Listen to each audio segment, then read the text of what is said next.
Shalom, shalom. This video is about the Gospel of John chapter 4 verse 22 to 35. It's about the Samaritan woman at Jacob's well and her fourth prayer to Yeshua. I'll read the Bible text for you as a start. So Yeshua left Judea and he went back again to the Galilee, but he needed to pass through Samaria. So he came to a Samaritan town called Shechem, near the plot of land that Jacob gave to his son Joseph. Now Jacob's well was there, so Yeshua, exhausted from the journey, was sitting by the well. It was midday. A Samaritan woman came to draw water. "Give me a drink," Yeshua told her, for his disciples had gone away to the town to buy food.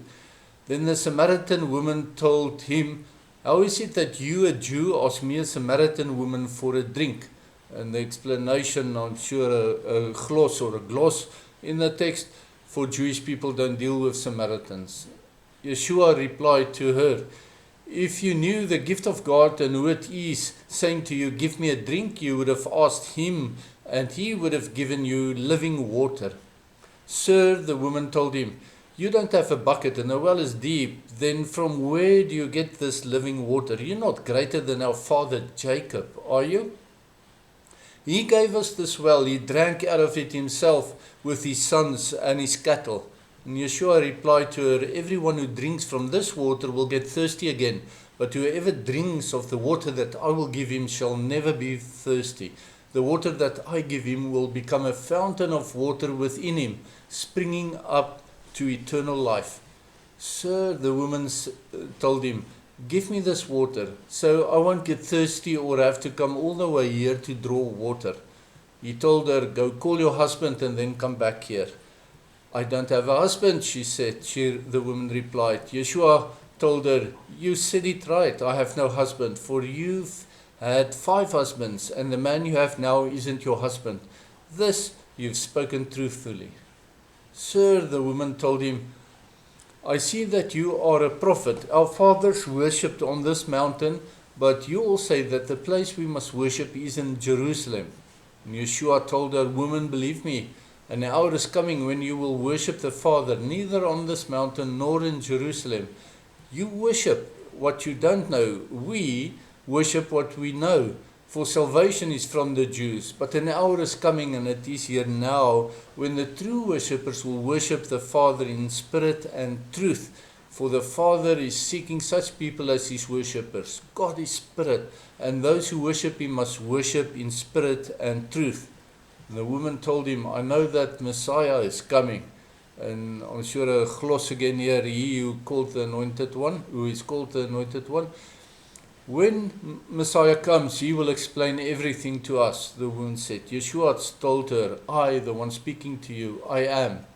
And at this moment his disciples came back. They were amazed that he was speaking with a woman, yet no one said, "What do you want?" presumably to the woman, or why are you speaking with her?" presumably to Yeshua. So the woman left her water jar and went back to the town. She told the people, "Come see a man who told me everything I ever did. He couldn't be the Messiah, could he?" And the people left town and began coming to him. So this video is about her fourth prayer, fourth engagement with Yeshua, and the Samaritan's fourth prayer was, "I don't have a husband." Now, do you remember how I explained in earlier videos on this passage that the Samaritan woman represents the Christian church? She is the church. She does not have a husband. She is not a bride. Marriage covenants are illustrations of Adonai's covenant with his chosen people. The Samaritan woman served many Baals. In Hebrew, Baal certainly refers to a fertility god, a god of rampant, uncontrolled sexuality, a sex fiend. But in Hebrew, Baal also means husband. The Hebrew word illustrates how something originally made holy becomes profaned by sin. So this Samaritan woman have had 5 Baalim, or husbands, and the 6th one is not hers. In Hebrew, the number 5 is the letter Hey, because there is no separate number system. The Hey can be read to mean behold. Behold means to see, as in hineni in Hebrew. Or behold can be to worship, as, the letter Hay can imply worship, as the ancient pictogram for Hay represents a man with his raised hands. Hay also Kabbalistically represents an uterus or a womb. It is the secret and holy place where new life begins. One of God's biblical names is Av Harachamim. It's translated normally as Father of Mercy, but the literal meaning is Father of Wombs. To have many husbands and or lovers is to defile the womb, metaphorically referring to serving demons instead of God, to see serving many pagan gods. Like the Samaritan woman's husbands, the Gentile nations worship many Baalim and are flirting with the Jewish Messiah in her futile attempts to court and seduce him away from his Jewish bride. The Samaritan woman and the Christian church, both is the great harlot written about in the book of Revelation chapter 17. The Christian church lies to herself that she has replaced the Jewish bride and stole her husband. But the God of Israel is not a running around two-timer.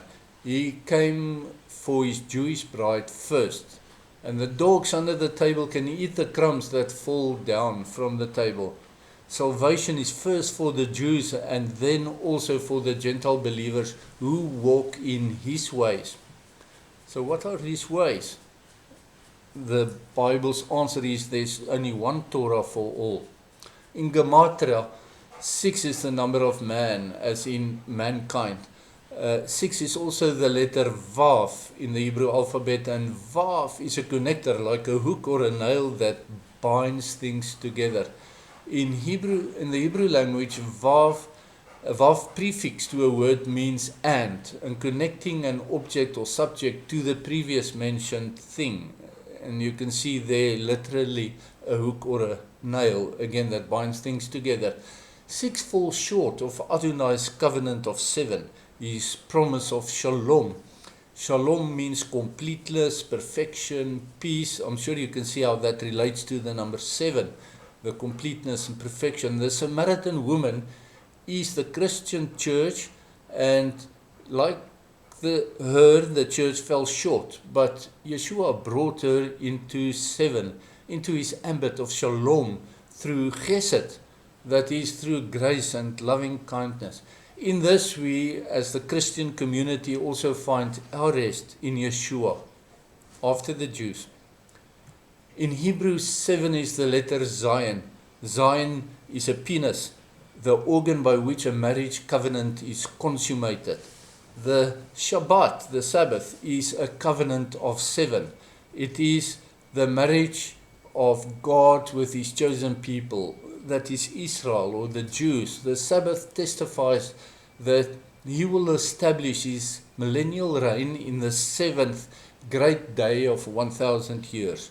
He will come for Israel, and Israel will belong to him in a true Anila Dudi Vedudi Li fulfillment. That's a quote from Song of Songs, Anila Dudi Vedudi Li, and it means I belong to my beloved and my beloved belongs to me.